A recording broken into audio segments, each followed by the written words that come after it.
महाशिवरात्रीनिमित्त महाराष्ट्रासह देशभरातील शंकरांच्या मंदिरांमध्ये भाविकांची मांदियाळी, शिवमंदिरांना आकर्षक फुलं आणि विद्युत रोषणाईची सजावट।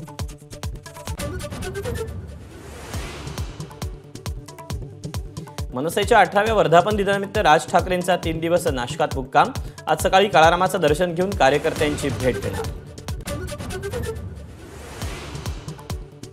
राहुल गांधी यंदा फक्त वायनाडमधून लढणार, काँग्रेसच्या केंद्रीय निवडणूक समितीच्या बैठकीत निर्णय।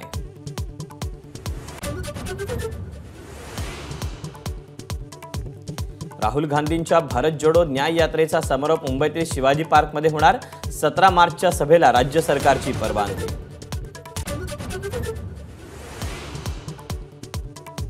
शिवसेना आमदार अपात्रता प्रकरणी 8 एप्रिलला पुढील सुनावणी, अध्यक्षांपुढील सुनावणीतली मूळ कागदपत्र सुप्रीम कोर्टाने मागवली।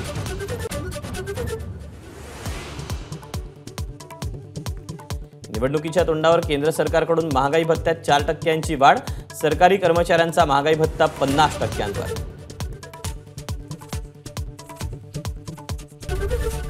एबीपी माझा, उघडा डोळे बघा नीट।